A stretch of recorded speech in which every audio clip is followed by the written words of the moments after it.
New Extra Charge Hot and Iced Coffee from Dunkin' is made with 20% extra caffeine from green coffee extract, because we could all use a little extra this year.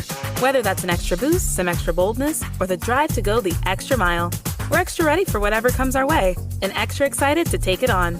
Let's get it done with a medium extra charged coffee from Dunkin' for $2 with 20% more caffeine. And pair it with snackable stuffed bagel minis for an added all-day boost. Order ahead on the Dunkin' app. America runs on Dunkin'. Participation may vary. Limited time offer.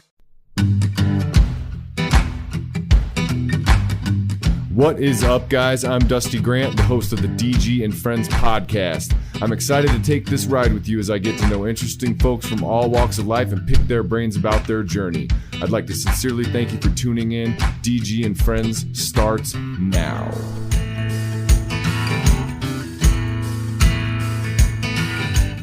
What is up, guys? Episode 10, DG and Friends, a special Sunday edition.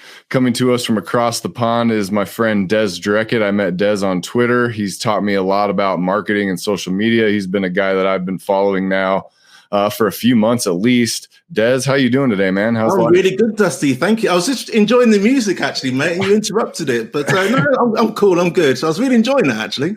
Thank you. I've been working on the intro and working on this platform, and you're one of the people that was kind of saying you need to get in front of the camera more and be yourself a little bit more.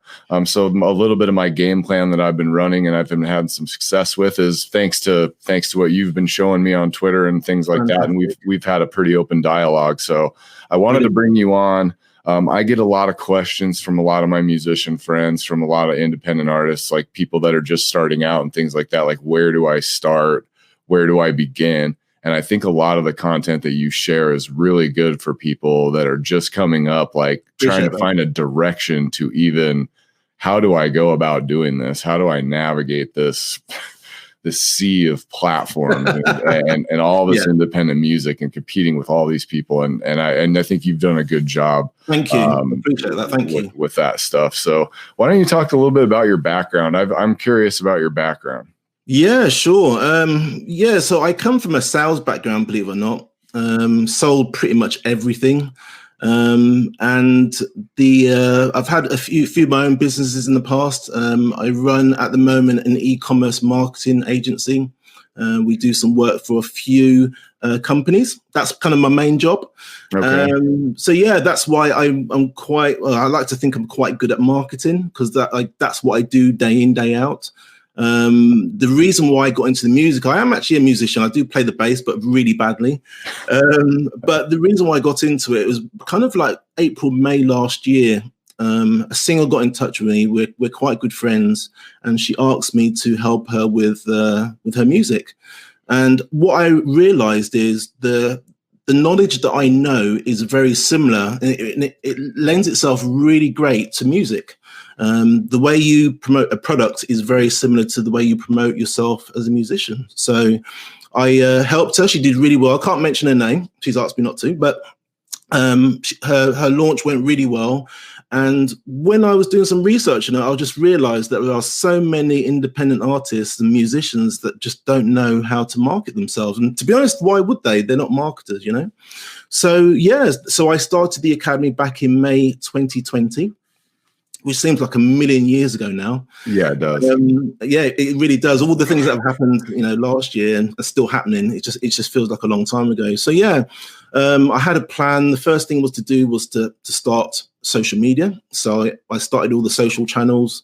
Then it was the Facebook group, as you know, and then podcast, and then YouTube. So those were my targets for the end of the year. Managed to achieve them, managed to start all those things, and just going to try and keep building it now for 2021. So that's kind of really my history with the music side of things, really.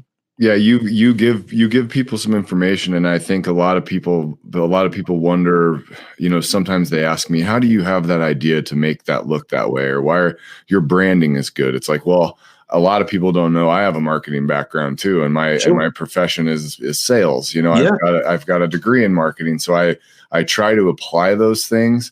And I think one thing that musicians struggle with a lot, and myself included, is sometimes I just want to sit down and play my guitar. Absolutely. Yeah. And I don't blame you, to be honest with you. Like I said, you are a marketer, but the vast majority of musicians aren't marketers. So no, I can't expect them to know everything. You know? I think regardless of where you're at in the process, whether or not you're a signed artist or you're just starting out, I think you have to start your project with a mindset that whether you like it or not, a necessary evil is you are going to have to market yourself. Sure. You can't just make great recordings and expect that they're gonna hit people's ears, because this space is so crowded. It is. It is so difficult to get your stuff out there, and it's just one of those things that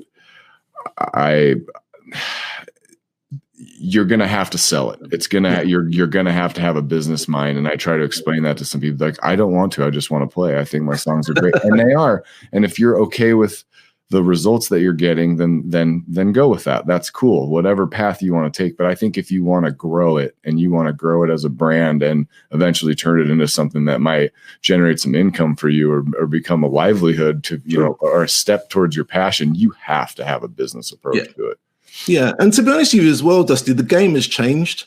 Before you used to, I don't know how old you are, but you used to go around with your mixtape, go around to different recording studios, go to different recording companies, hand it out to as many people as you can, and then hope to get a deal. Where now it's completely different. The game has changed, and the way you market yourself is completely different. And I think a lot of musicians, they realize the streaming platforms are taking over, but they don't really know what else they can do other than trying to promote themselves on the streaming platforms. But hopefully during the course of this interview, we can cross over and mention a few things and hopefully get them on the right track, because streaming isn't everything. No.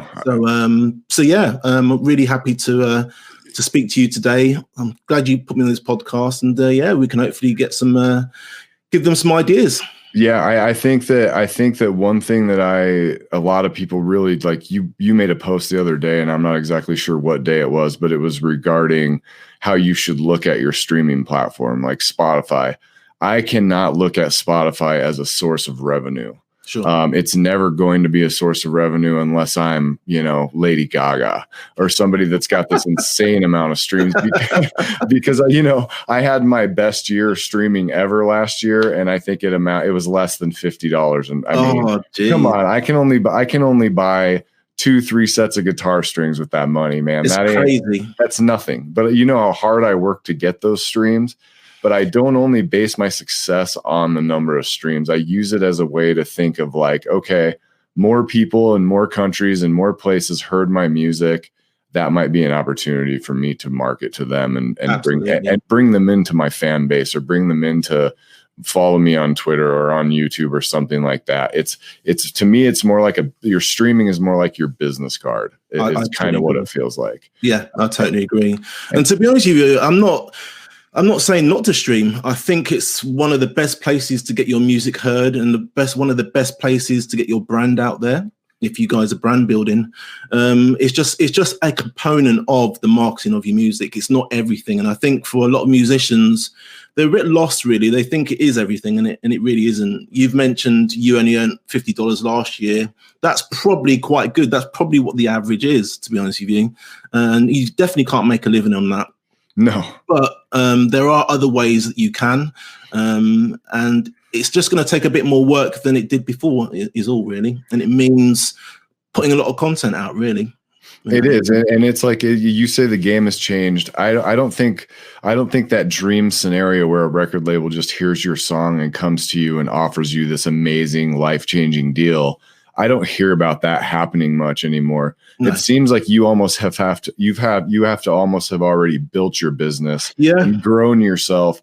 So I go out and I get my social media following and my streams to a certain level. They let me do all the work, and then they're like, all right, I want a piece of that. Exactly. Yeah. I mean, to be honest, they don't even care if you're any good, as long as you've got a social following, right? And your following is engaged with you and your music. That's all record companies care about. So we know a lot of musicians that are very talented, but unless their following is there, they're never, ever going to get signed. That's just how the game is now, unfortunately.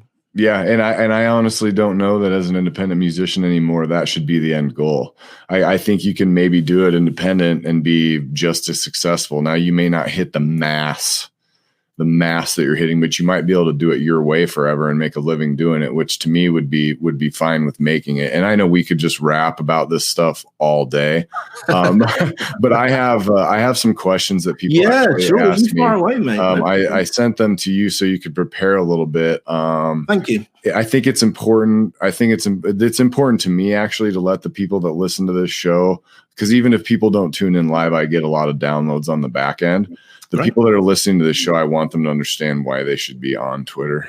So I think the first question is going to lead right into that.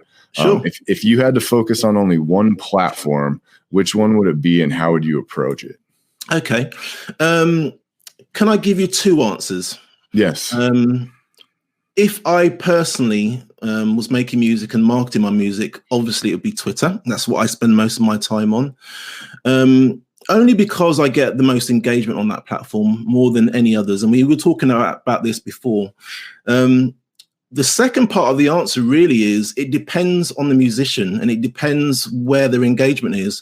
I speak to a lot of people at the moment, and they're mainly of the older generation, to be fair, but they're getting fantastic engagement on Facebook, you know. So I would say that you really do need to find out where you're getting most of your engagement, where you feel that most of your, your streams, if you've got that information, where it's coming from. If you can find that information out, look at the statistics on Twitter, look at your statistics on Instagram, find out where all the traffic is coming from, find out where all the eyeballs are coming from, and then you can kind of decide where you want to focus most of your time. So that it's a funny answer, but that is my answer. For me personally, it'd be Twitter.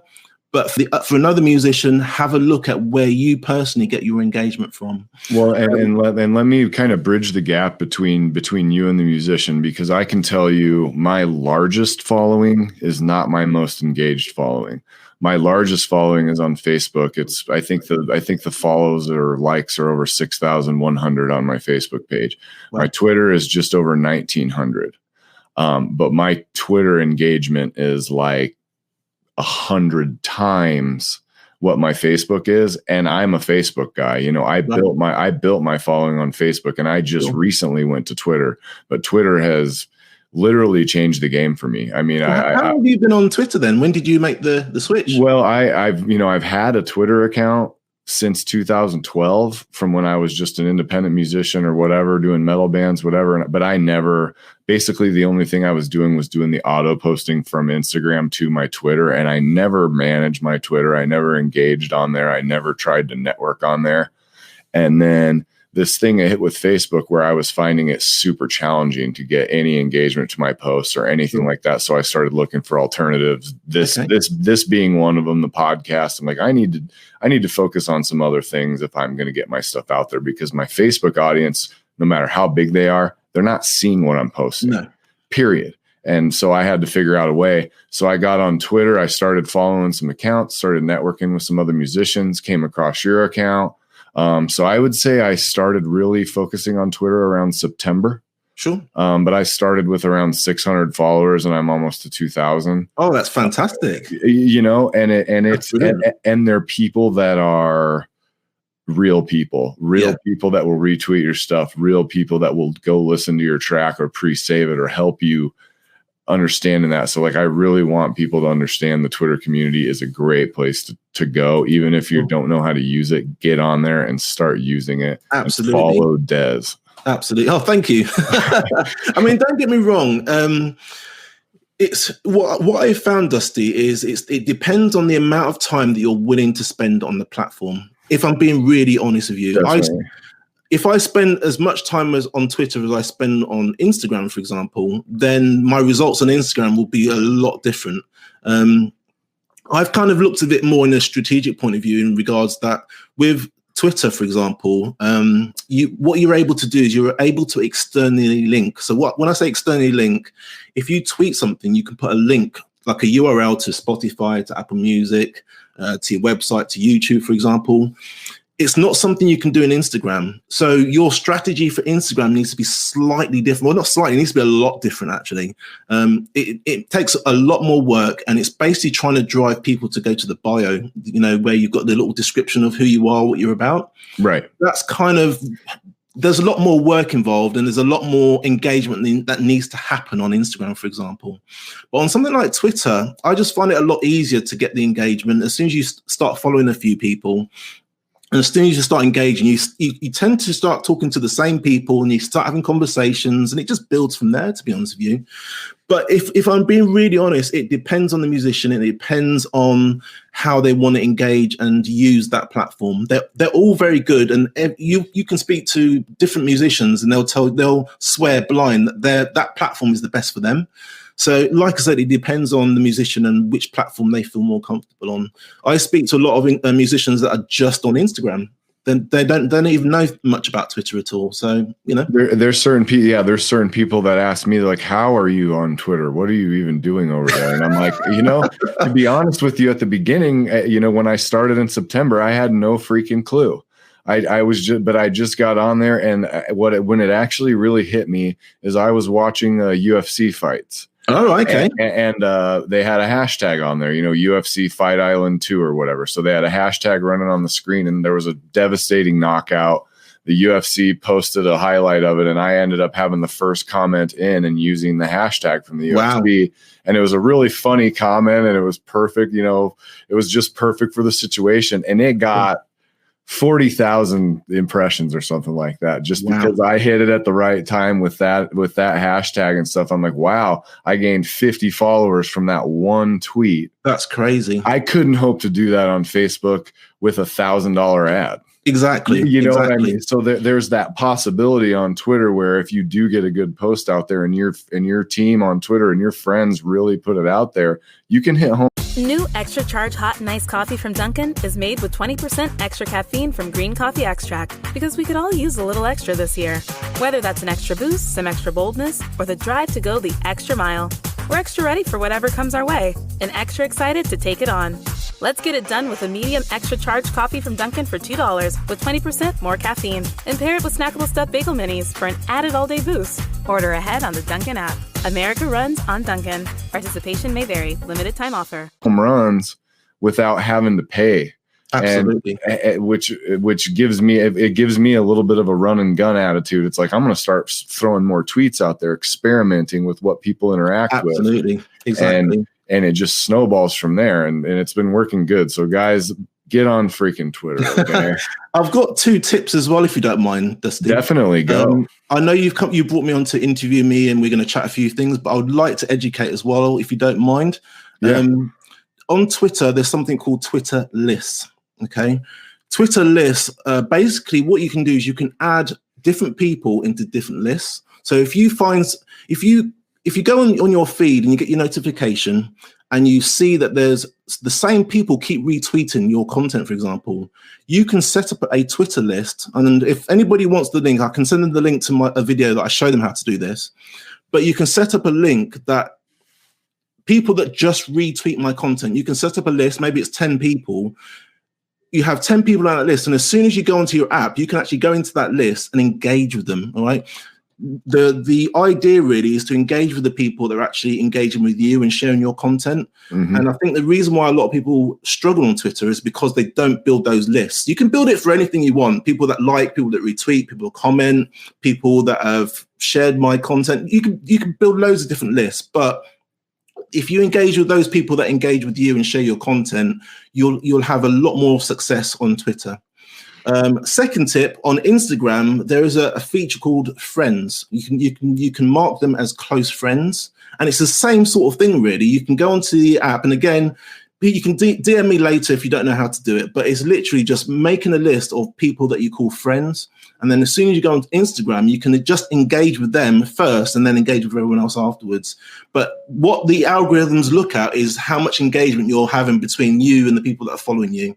So those 2 things are what I'd recommend that people do. So Twitter lists and close friends on Instagram.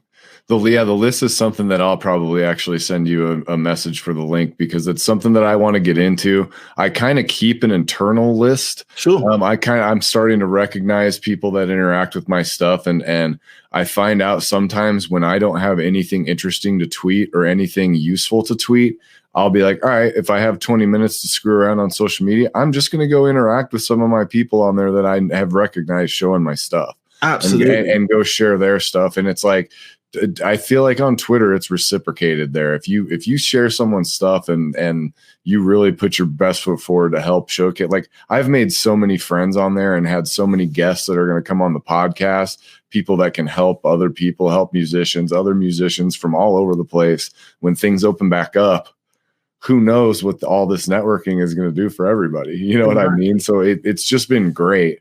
I've got a buddy that's releasing a video, and he wants to know, when you're releasing a song or video, what are the best tactics to reach people and get people interested?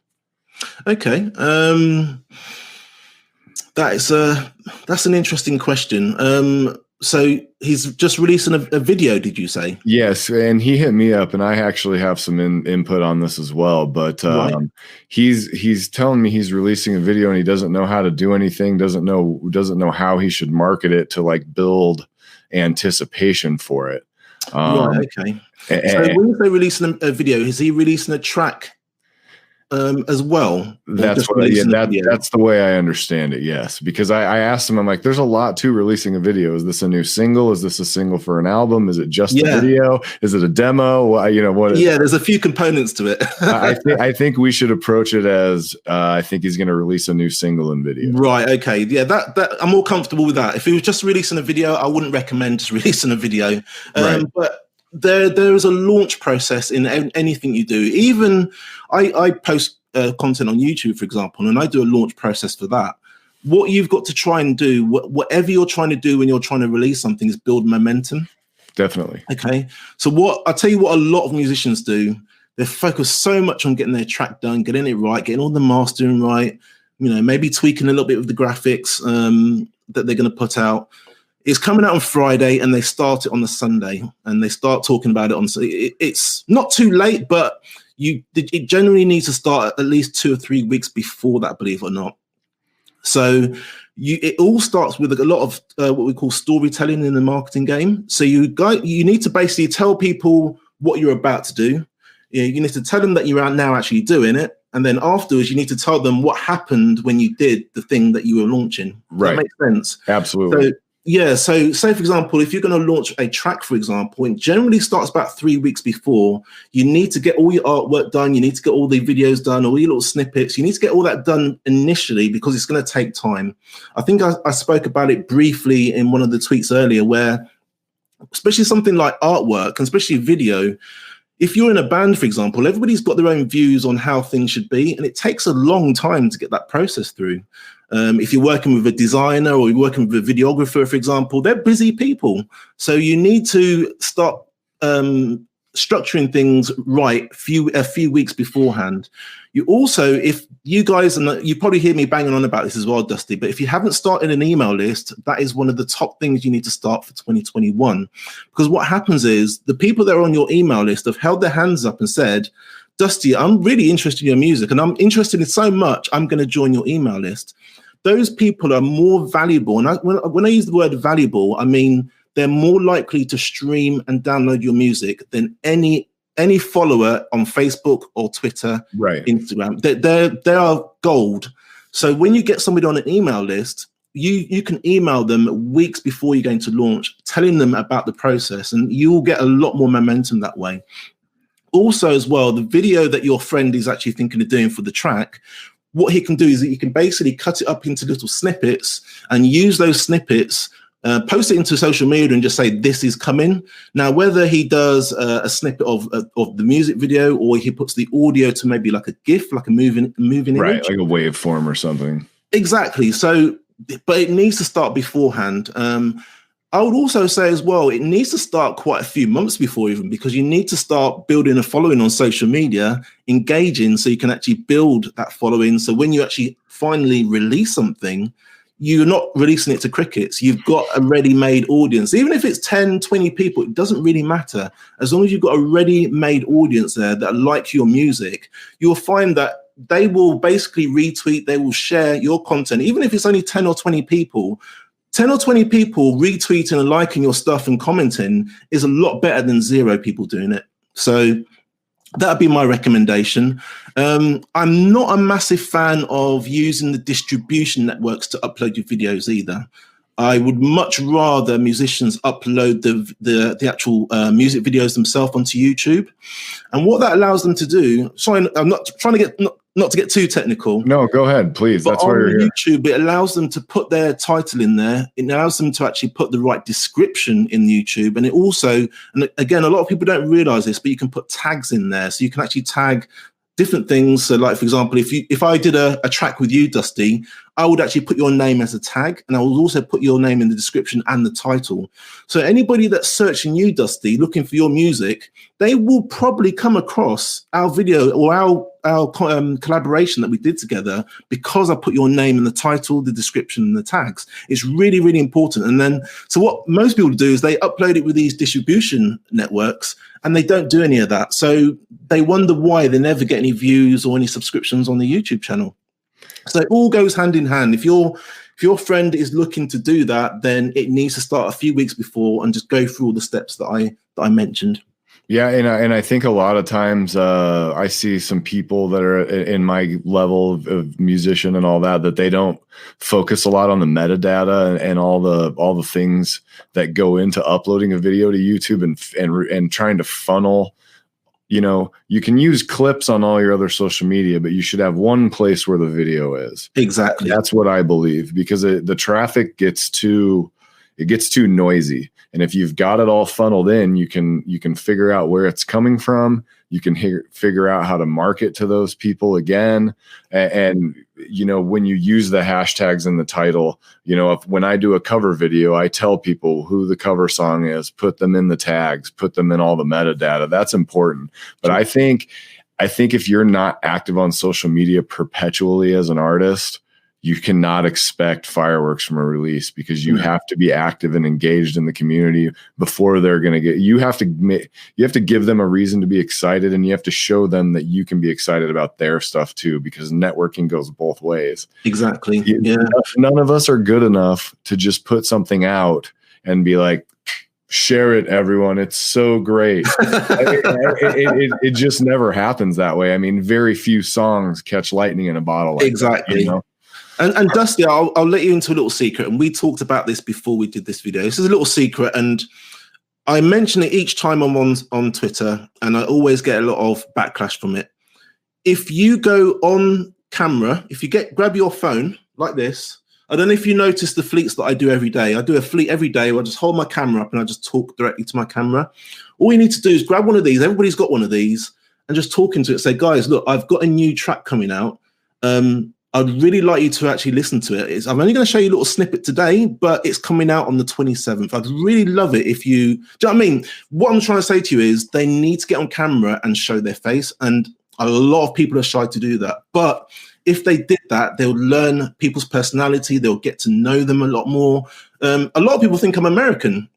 It's not until I get on the camera and on the video and actually show them that I'm actually English. This is just an example. So a lot of musicians, especially on the electronic side, they literally just put a logo there. I still think they should put their face there and actually talk to the camera so we can actually get to know who they are. That's a little secret that if people started doing that, they'll see their engagement go up tenfold. I have noticed it since I've done the podcast, and especially since I've started doing the promos for the podcast, and I even cut up a little video of me screwing up promos for the podcast. And it didn't get a ton of views, but the people that did view it are like, man, it's really cool to see behind the scenes that you're just screwing up. You know, it's like, yeah, I'm human, of course. Yeah. but when you put out a song or something, that person's there's just a connection there, I feel like. And since I've gone on video, I'm a testament to that. You're 100% correct. Like, I've noticed engagement for everything I've done since I've put my personality out there a little bit more instead of being just a link robot. Sure. It's made a big difference, but let's keep moving here. This is a perfect seg, because this is a question that I actually have. I've struggled. I have a mailing list. I actively work my mailing list. But I have struggled mightily to get people to sign up for my mailing list, even live in concert. When I'm at my merch booth, I have a sign up sheet. Even then, after I've engaged them and they've bought merch from me, they still don't want to put their name on that email list. So what's the secret to growing your email?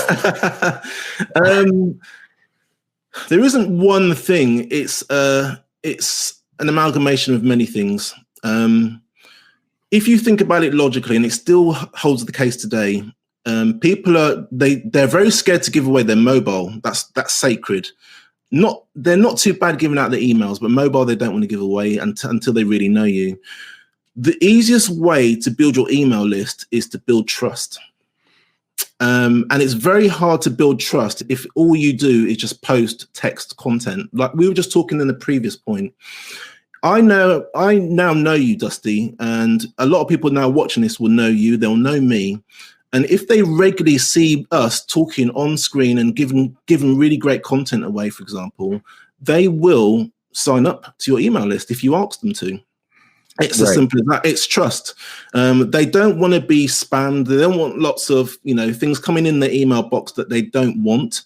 So what you need to do is you need to give them something in exchange for that. All right. And the reason why I said there's many different components is it's easier to do that if you have a website, for example, that you can actually send people to actually sign up for something. So generally, if you've watched any of my content, I generally tell people to have a landing page with a name and email and basically give away something like 3 MP3 downloads. That's what I do. Yeah. Yeah. But it's not just a case of actually setting that up. You need to do all the work beforehand, which means asking people, or posting good content, but then asking them to sign up as well. Because I posted something today on Twitter that said, if you want to add value, you need to do it over a period of time. And you also need to promote it as well. So say, for example, you've got a YouTube channel, but you never mention your YouTube channel, you never post anything about the YouTube channel, then you can't expect people to watch it or view your videos. It's exactly the same way with your email list. If you don't post content out there, asking people to sign up if they're interested in your music, sign up for these 3 MP3s, put it in your bio if you want to, it's going to be very difficult to grow it.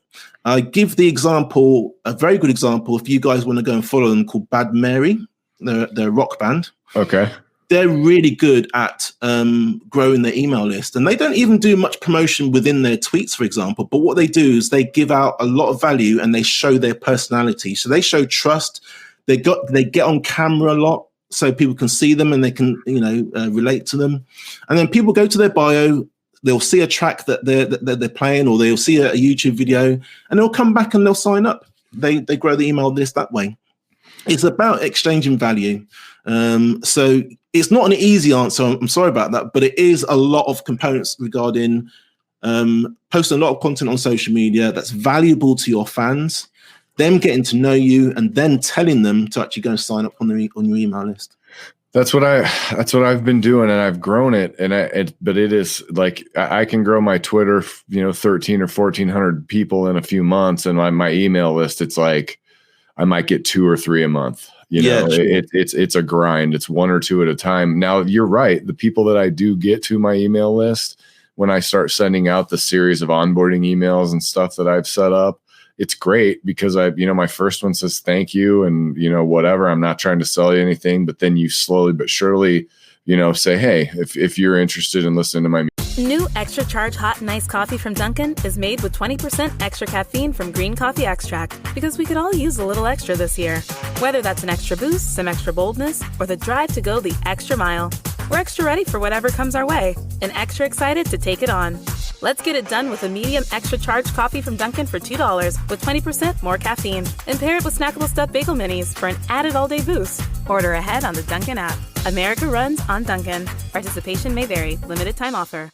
Electrical pros, the Home Depot can help you put safety first with a 4-pack of Kidde FireX hardwire smoke detectors for just $39.97. Order these interconnected smoke alarms online and you put safety first. And that's followed by $10 savings on each pack, free delivery, and peace of mind knowing you got the right brand for fire safety. See? Put safety first and everything else follows when you order a 4-pack of Kidde smoke detectors for just $39.97. Only at the Home Depot. How doers get more done. U.S. only.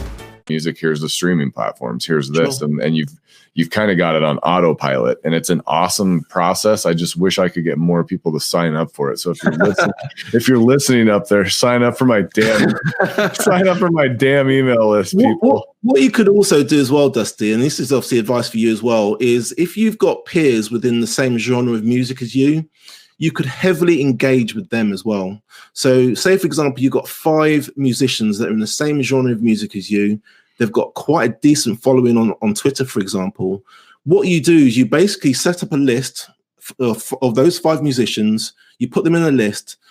When you go on your app first thing in the morning, go onto that list and just see what they're tweeting, and then leave a really, really comprehensive comment, either thanking them or say they inspire you or whatever it's going to be, but it has to be comprehensive. Then what happens is their fans will start to see your comments all the time, because obviously with the list, you're very targeted. So if you're doing it every day, they will get to know you as a musician as well. And they're going to think, who the hell is this Dusty guy? Let me go along and have a look. Do you know what I mean? So there's a lot of work that happens before they actually even land on your website. You have to do it all beforehand. And it means a lot of work doing that, really. I've noticed that it has been work out, like for me to actually do the engagement on Twitter, because when you're engaging fake, people can see right through it in 5 seconds. If you're not authentically helping people and saying, hey, I just listened to your track. Hey, I'll add this to my playlist. Hey, whatever it is. If you want someone to do those types of things for you, you have to be willing to do them for them first. Absolutely. It's like, hey, you have no following. You're coming to me. I have a following. And you're just like, you're not just going to come in here and leech off of my following. Like, you have to contribute to this community. Yeah. And I've found if you are genuinely contributing to the community in an authentic way, you will get engagement. I'm not anywhere near close to where I want to be with it, but Twitter has seriously given me like a ray of sunshine in an otherwise bleak world as far as fantastic. The changes with Instagram. I do not like the new Instagram platform. I'm still trying, but I don't love it. And then the Facebook it's like a dinosaur to me. It feels like I'm having a hard time cracking it. So the Twitter thing has been a welcome. Really? But I've got a friend that's in a band that was asking, what are the best times to post on social media? Okay. Again, it's going to be a double answer. Sorry. That's good. Okay. So there's 2 things you can do. You can either look at the analytics. So on Twitter, you can only do this on desktop, unfortunately. But you can go into the settings on the left-hand side, go into your Twitter analytics, and it will show you which of your tweets got the most impressions. All right, that's the first thing. Those tweets that got the most impressions, go back to your Twitter then and find out when those were posted and what sort of content it was. That's the first thing you can do. It depends. If you don't tweet that much, you're not going to have that much information. But if you tweet every day, every other day, you're going to have that data. So that would be the first thing you do. Secondly, I'm trying to think now. I did have the answer then. I'm trying to work out in my head. So yeah, the first one, it was actually looking at your own statistics. And the second one is looking at other people's statistics as well. So say, for example, you go back to those 5 people that are in your genre, look at when they're tweeting and just see when some of their tweets blow up. Now, it's not always the time, but it has a lot to do with it at the time, because obviously if their audience is mainly American and they tweeted at, 5 o'clock UK time in the morning, then there's a reason it blew up for that very reason. So that would be my advice. Look at your own tweets, look at somebody else's tweets in the same genre of music as you, see what sort of content they posted and just replicate it going forward.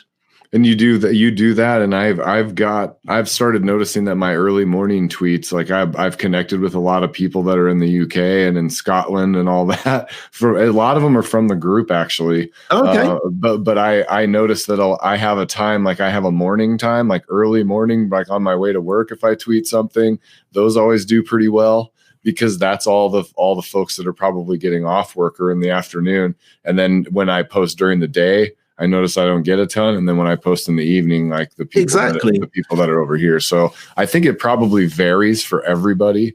But you're like, I have emulated other people that I've seen as far as not posting the same stuff that they're posting, but looking at how they're structuring their posts and like trying to figure out what people are reacting to. Sometimes I don't think people understand that social media in a way is like, if you're trying to convert it to listens to your music or purchases of your merch, it's a little bit like fishing.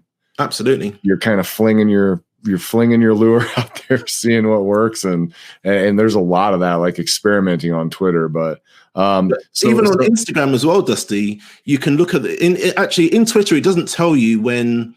It doesn't tell you exactly when the impressions happen, so you have to go back onto Twitter. Right. But on Instagram, if you sign up for a business account, it doesn't mean you need to advertise.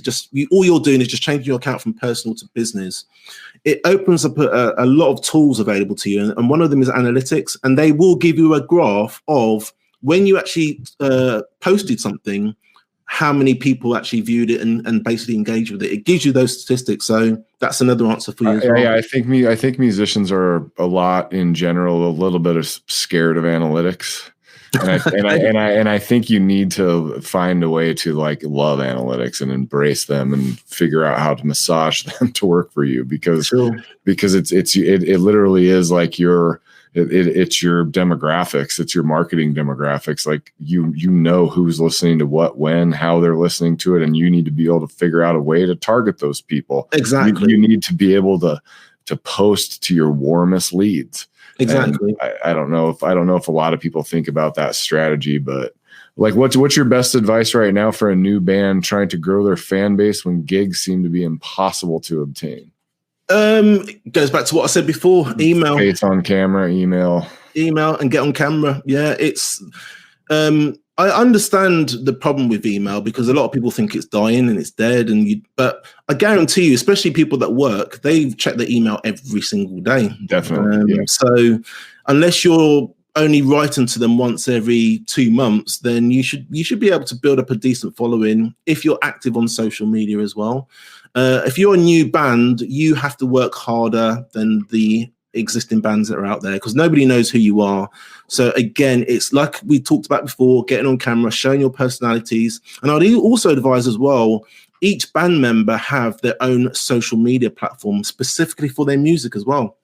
Yeah.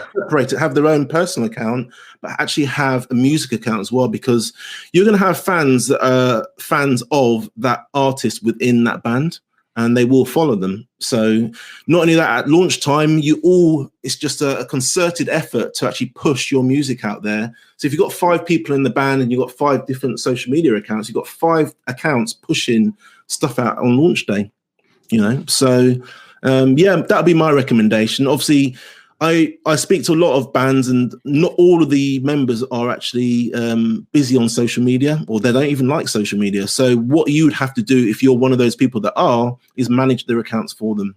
And I don't mean being on there every day, but you need to kind of post the similar content as what you're posting on the main account. I've seen some bands doing that lately that have had a lot of success, where all the band members have their own accounts, and even all their posts are like branded. Yeah. They all post a picture the same day from the same photo shoot with the same effect on it. And then it's all like co-branded into the full band page. So they're all filtering people there too. Exactly. And I've seen that, and I've seen that it does work for some bands. Definitely. Yeah, definitely. But honestly, getting on, if you've got 5 personalities, people want to see that. They also as well, we might come into this later, I don't mind talking about it now, is behind the scenes content, Dusty. Behind the scenes, your fans want to see you in the studio. They want to see you restringing your guitar. They want to see all of that. And it's all part of storytelling. So if all you do is just post video, which is just your music video, it's not enough. Not in this day and age. They want to see everything. They want to see you show things of when you mess up on camera for this podcast. People love to see all that. And we don't see that enough. It's so, sometimes I don't put enough of a priority on that type of content, because again, I'm such a marketing guy. Like, I'm such a salesperson that I always want to be like, call to action, call to action, call to action. Always call to action. Get them clicking on that link. Let's see how many people. and I honestly, the call to action comes if you are putting out the correct content at the correct time. Exactly. If you have your formula kind of planned out and you have it strategized, and I don't always get it right. It's always an experiment. It's always trying to figure out what should I put out when, and have I been posting too many links? And sometimes I do audits of my own social media, and I look at what I've been posting, and I'm like, wow, 6 posts in a row with links in them. And you're wondering, and you're wondering why nobody wants to, interact with you on this platform. So it's a work in progress. And like, so how do you, the new Facebook algorithms, do you have any insight into bucking the new algorithms in Facebook? Have you figured it out yet? Or do you have any thoughts on that? What I would recommend is, and a lot of people won't like this answer, I'm going to be honest with you. If you've got a website, what you want to try to do is when you're linking out anywhere, try to link most things going to your website. So let me give you an example. If you've got a YouTube video, you can do something called embedding that video into your website. Right? When I say embedding, you're getting a little piece of code from YouTube, and you're putting that within your website, and you're driving traffic there. All right. If you got SoundCloud, you could put the little embed code in your website from SoundCloud. It's the same for Spotify as well. You can put all those things, and what you're doing is you're driving traffic to your website. But also on that website, you've got 2 things, and I try not to get too technical, but I'm trying to answer your question the best way I can. On Facebook, you've got something called a Facebook pixel, all right, yes. Which is a bit of code that basically tracks people's movements. I know it sounds really dodgy, but wherever we go, they're going to be inserting that code on your on your browser anyway. But what you've got one for Google and you've got one for Facebook.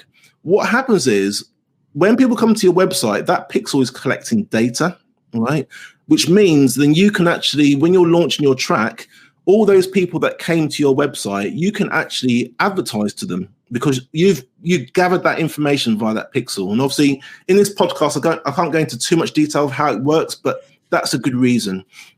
But what you can also do as well is, in order to help you collect that data, if you posted something on Facebook, we call it an organic post. So it's not a YouTube video. It's basically a video that's been uploaded via MP4 to Facebook. Right. There's no reason why you can't choose the settings within Facebook to advertise to the people that look like the people that visit your website, for example. You can just spend $5 or $10 and just send a video out. You're not trying to sell them anything, but you're just trying to introduce them to your music. Then when you actually go to launch, those people kind of got an idea who you are because they've seen a couple of your videos previously. So when you launch now, you then can use Facebook as a place to actually what they call remarket to them. So it shows that video or shows your video of your next track to those people that have already either visited your website or been to your Facebook page or engaged and interacted on that video. And that goes into like the phishing. You want to get people interacting with your Facebook, or you want to get people coming to your website so you can collect that data. Yeah. And I know this is quite uncomfortable for a lot of people, and I know a lot of musicians don't really want to talk about it. But to be honest with you, in this day and age, you can't just what we'd call do organic marketing, just posting things for free.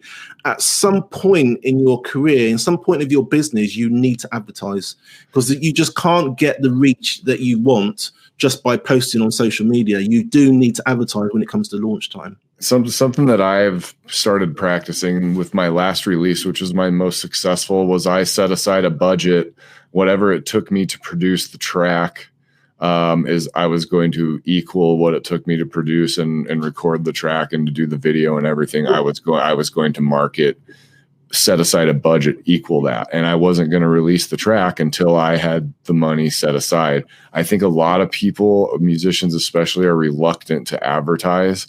And you're always going to be able to reach your engaged fan base. But if you want new ears on your stuff, thinking that your friend sharing it is going to do that for you is not going to do that for you, because your friend is sharing a YouTube link on their Facebook. Facebook's going to show it to 9 people. And if one of those people clicks on it, you're lucky. Yeah. So I think we all need to get a little bit more in tune with marketing. And if you guys want to get more in depth on how to use the pixel and retargeting and all that, we can send me DMs. I'm sure Des is happy to share. Des is always really friendly on direct messages and that type of stuff. Absolutely, as far as providing advice. But yeah, we've got some really good questions in here, and you far away. For bands new to digital release, what's the best way to approach getting spins on Spotify and other similar platforms? we have kind of covered this a little bit previously. Yeah. It's going to go back to what we were saying, really. It's what people have got to get used to doing is actually building a following on social media. I go on so many accounts, and they've had their accounts since 2012, 2015, and they've followed 300 people.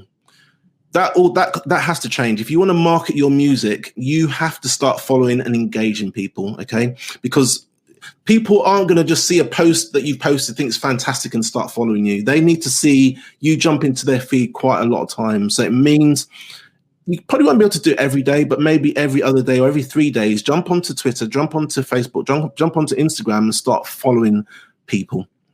And more so, like I said, the main strategy is follow the whoever is one of your peers, follow who's actually following them. If that makes sense. So they're followers.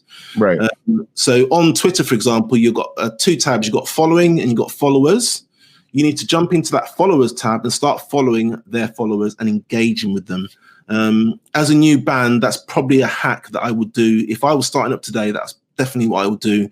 I'd do it like mad, engage like mad, like, you know, my life depended on it. And I think an extension of that is if you have a small following and you've only got 40 Twitter followers and you've only followed 2 accounts, if you think that all 40 of those Twitter followers is going to see your Spotify link and share it with their followers, you're dreaming. If I want anybody on Twitter, especially other musicians, which I'm the same way, if someone continuously comes to me and is asking me for something, but I never get anything in return, not even a follow, not even a share, not even anything, the next time they put something out, I'm like, you're on your own, buddy. You know, sorry. But if I've now, I can't always get to everyone because I would love to share everybody's stuff and all that. But at some point you have to watch your branding too. Like you've made some posts recently that I think have been really helpful about don't do too much retweeting because you're actually just pitching somebody else's brand out there to your followers. Your tweets need to be branded for you too. Exactly. But if you've done some of that reciprocation and you've participated in the follow trains and commented on people's stuff, liked it, said, hey, I haven't had a chance to listen to it, but I'm going to listen to it on my way home or whatever. And then you actually do, and you come back and show them that you did. Those people, when you have something that comes out, will reciprocate that. Yeah. I'll let you into a little secret as well, Dusty. Friday is the busiest day on social media. Friday, right? So you can be a bit strategic. Actually, there's nothing wrong with sharing people's things on a Tuesday and Wednesday if you want to retweet it. No problem at all. But I would say if you want to get your music out there and get your brand out there, Friday is a good day. Now, I'm not saying not to retweet on a Friday. I'm not saying not to share on a Friday. I'm just saying the vast majority of the content needs to be your own. Okay. Yeah, because that's when your new music always hits release radars and all that stuff, right? Exactly. And it's release day as well, generally. So, yeah, I mean, like I said, don't misconstrue what I'm saying. I'm not saying not to retweet. I'm not saying not to share. Of course, you need to do that because people are doing it with your music and your tweets and your posts. So I get that. But on a Friday and even possibly at the weekend as well, try and post a lot more of your content. Also, you can go another way. We talked about the 90-10 principle earlier, which is 90% of the content needs to be content for your fans, and then 10% needs to be something else, like promotional. There's nothing wrong with that 10th tweet or that 10th post being a retweet, for example. Then the next time you promote Spotify, and the next time you promote YouTube. Do you know what I mean? You need to kind of rotate it around if you want to share it around. But if me personally, if I was a musician today and I was starting up and I wanted to try and get my music out there, I would definitely post most of my content on a Friday. And when I say content, my music videos, my podcasts, images of me, anything I'm doing on the Friday would be about me. What's your philosophy on TikTok? TikTok. I like TikTok actually. Are you on TikTok? I'm on TikTok, but I don't use it. Okay. Only because from my you've seen a lot of my content. I don't like to spread myself too thin. And Twitter is working really well for me at the moment. And if I started, there's nothing wrong with me posting content on TikTok, but most of my energy is on Twitter, if I'm being really honest with you. But for musicians, it is really good, and I do recommend it. Again, it goes back to what we said earlier in the podcast. You really do need to find out if if TikTok is working for you, it's not about likes and it's not about comments. It's about how many people are actually coming up and signing to your website, for example. I did a video which wasn't very popular actually, but it was not a very sexy topic, called "How to Shorten the URL." Oh yeah, Bitly. If you use a Bitly link, which is bit.ly, it's a website, it's free to sign up. If you convert your long, ugly link into a shorter Bitly link, what it allows you to do is it allows you to share that Bitly link all around social media. Then what happens is whoever clicks on it, it gathers data of where they're actually clicking on it. So if I've got a link on Instagram, if I've got a link on Twitter, if I've got a link on Facebook, it shows me where people are actually clicking on it, basically. So that would be my recommendation if anybody wants to do that. But regarding TikTok, again, it all depends on the musician. It all depends on their personality. They need to be, if you're scared to go on camera, TikTok is definitely not for you.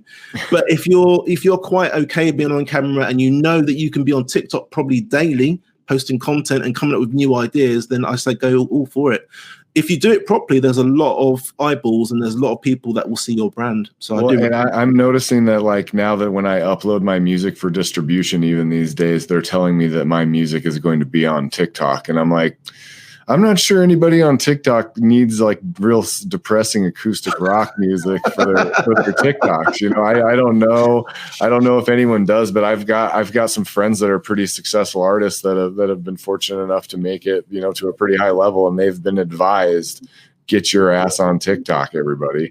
Like, sure. So apparently it must be a good platform. I just cannot for the life of me think of what I would do on there because I've got a 15-year-old in the house, right? And she's on TikTok, you know, anytime she's got her phone, it's on TikTok. And I'm like watching the videos that she's watching, and I'm like, can I come up with anything that would translate to a 15-year-old? Like, absolutely not. I'm like, what do you think about me getting on TikTok? And she's like, no, please. I'll tell you what I recommend. I don't know if you actually follow her, you've engaged with her. There's a young lady called Madison Olds. Yes, definitely. Yep. I recommend, if anybody's interested in going on TikTok or even going on Instagram, because she's quite prevalent on Instagram as well, follow her. Her name's Madison Olds, and she does really well on TikTok. So if that's of interest, just basically mimic, I don't mean copy, but mimic what she does. But she's very amenable, and she posts on there every single day. That's what you're going to have to do. Yeah, I'm like you though. I have fear of a new platform. Like I have I have so much attention into what I'm already doing on the platforms that I'm on existing, to think about adding another platform that I have to manage and maintain and DM and all that. Another one, like, no, I'm in enough place. I'm like, I feel like I'm already spread too thin in a way, because, you know, you can't. I mean, the best advice I could give any musician now would be, you cannot just be a musician. There's no chance in hell. You have to be a marketer. You have to be a designer. You have to be a videographer. You have to wear a lot of different hats, or have an unlimited budget where you can pay other people to create content for you. Yeah, exactly. I don't. Rusty, I did a Instagram post, and I think it was from a podcast actually, where I said build a team. Yeah. So what you need to do, and we talked about Twitter lists earlier, you need to build a team. So if you're interested in marketing your music, you follow a marketer. You can follow me, follow you, whoever. If you're thinking about the legal side, follow a musician that's maybe on the legal side. You basically just find them from hashtags or just ask around. Graphic design, follow a graphic designer that's kind of doing music as well. Follow those people, learn from them. If you engage with them, if you send them a DM, I guarantee you they will give you an answer. Right. Yeah, and I try not to ask too much unless I have something to offer in return, because I do get a little bit turned off when I don't know somebody and they're automatically just coming to me and asking me, hey, how are you to engage? How are you doing this? I'm like, well, I don't even know who you are, and I'm just going to give up some of this research that I've done. Like, come on, man. Like, that's not how this works. You got to scratch my back a little bit too. But so what questions are you getting asked in your DMs? Well, I get asked, hey, would you take a look at my website and tell me what I need to do with my website? Or, hey, can you tell me how you got those streams on Spotify? Or, hey, how did you get your Twitter followers up? Hey, how did you, just anything blatantly, or, hey, can you tell me what I have to do to release this video? And it's not that I'm a jerk and I don't want to answer the question. Sure. It's just that, first of all, I don't have a ton of free time to because it's not a quick answer. No. Like you're releasing a single and a video. It's not a quick answer. No. The best ways to market and set yourself up for success. It's not a quick answer. It's going to require time, and that's time that I have to take away from working on my stuff. Absolutely. One. Absolutely. Number two, I think a lot of the success that I've found has been from trying and failing. Trying ideas, going on platforms, saving an ad budget, and having the ad completely suck and not deliver any of the results that I wanted, but learning why and looking at it objectively. And I think a little bit of the problem that a lot of musicians have starting out is that all they want to do is take shortcuts. Yeah. It's great. Go follow Dez's page and learn as much as you can and soak up as much information as you possibly can, but apply it yourself. Yeah. Apply it, run your game plan and do it and stay true to who you are while you're doing it, and learn and pay attention. And that's the best advice I can give anybody is to try it and fail. Totally. And then try it and fail. And I'm still here trying and failing, every and you have to be hard-headed, and you have to realize that it is not going to happen for you overnight, especially in this climate that we're in now. Like, you have to go out there and take a crack at it, and that's the only way to do it. Exactly. Dusty, what I would add to that, if you don't mind, of course, I would tell people to read 2 books. The first one is by a guy called Seth Godin, called Tribes. The second one, I can't remember who wrote it, but it's called The One Thing. Tribes is about building a tribe around whatever you're doing. So if you're a musician, you need to try and build a tribe of people, whether it's one person, whether it's 100, whether it's 1,000 people. You need to build a tribe around that, okay? It's not about sending people straight to Spotify. It's about sending them to your website, them engaging you, collecting their email, and then talking to them and engaging with them afterwards. That's kind of the tools that you're using to build a tribe. The one thing is basically focusing on one thing at a time. So say, for example, you're doing music all week and you've got a few hours then, maybe on a Sunday or maybe on a Saturday, where you've got a few extra hours that you can basically just concentrate on marketing, then just do that. Just either engage on Twitter, build up your Twitter following, start following people, start promoting your music, but just do that. Don't try and mix it. Don't try and multitask. Buy those 2 books, or get the podcast, or get the audio books. But I recommend that for musicians, and you'll see that your whole mindset will change regarding actually marketing you and your music. You guys, I really think a lot of it has to do with, do your homework. A lot of the stuff that Dez offers out is stuff that he's showing you how to do it, but he can't do it for you. It's only going to work for you with your branding and your touch on it and the authenticity. If somebody else does it for you, it's not going to be you.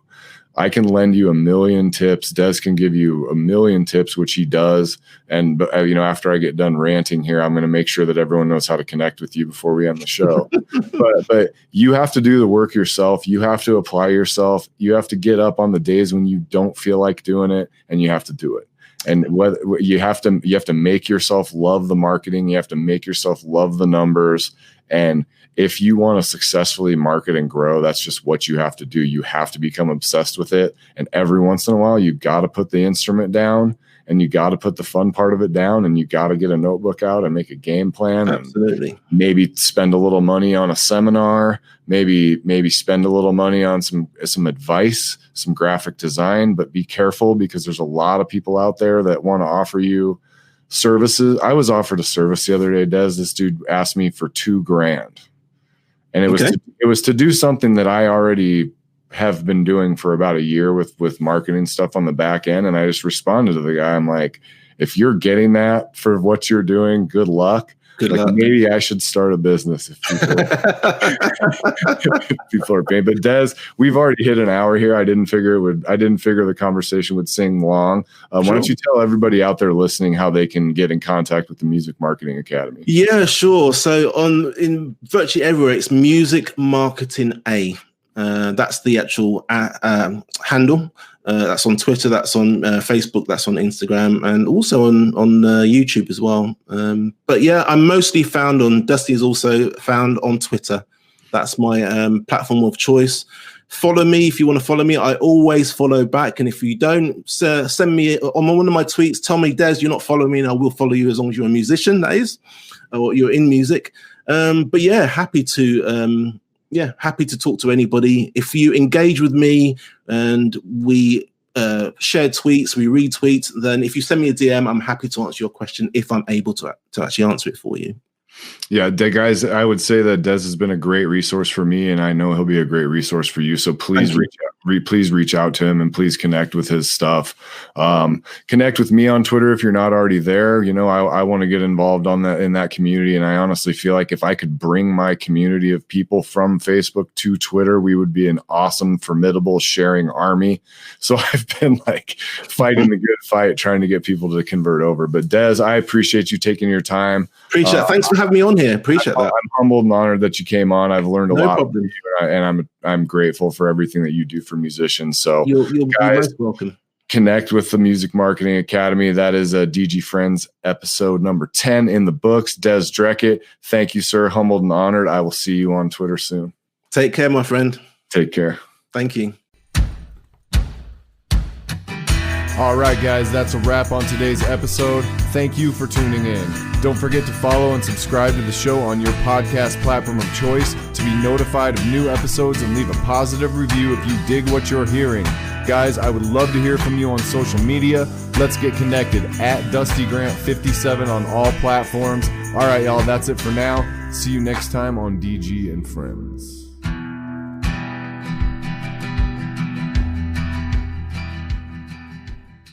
New extra charge hot and iced coffee from Dunkin' is made with 20% extra caffeine from green coffee extract, because we could all use a little extra this year.